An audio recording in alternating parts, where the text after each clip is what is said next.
संसदेमध्ये आज नवनिर्वाचित राज्यसभा सदस्यांचा शपथविधीचा सोहळा पार पडला। ज्येष्ठ नेते शरद पवार, केंद्रीय राज्यमंत्री रामदास आठवले, रामराव वडकुते, माया युनाते आणि ज्योती वाघमारे यांनी आज खासदारकीची शपथ घेतली आहे। या शपथविधीच्या दरम्यान ज्योती वाघमारे यांच्या वेशभूषेने लक्ष वेधून घेतलं। ज्योती वाघमारे या सावित्रीबाई फुलेंच्या वेशामध्ये सभागृहामध्ये आल्या आणि त्यांनी खासदारकीची शपथ घेतली। तर प्रकृतीच्या अस्वास्थ्यामुळे शरद पवार यांनी व्हीलचेअरवरती बसूनच राज्यसभेच्या सदस्यत्वाची शपथ घेतली आहे। सावित्रीची लेक म्हणून सावित्रीमाईंना मानवंदना देण्यासाठी आज त्या ज्या पद्धतीनं आडवं कुंकू लावायच्या, इरकलची साडी नेसायच्या, त्याच पद्धतीनं मी सभागृहात केले।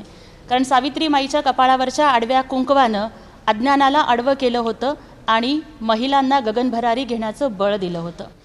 माझ्या कपाळावरची चंद्रकोर आणि नाकामधली नथ मासाहेब जिजाऊंची मानवंदना आहे आणि महाराष्ट्रातल्या सगळ्या ग्रामीण भागातल्या महिला, शेतकरी महिला शेतात राबताना ज्या पद्धतीनं साधी कॉटनची इरकलची साडी घालतात, त्याच पद्धतीनं मी ज्या ग्रामीण भागातून येते, ज्या कष्टकरी समाजाचं मी प्रतिनिधित्व करते, आज त्यांच्यासारखीच बनून मी संसदेत देशाच्या सर्वोच्च सभागृहात गेले।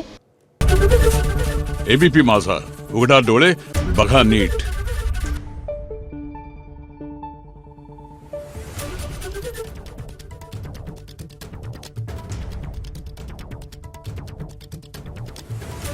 Thank you.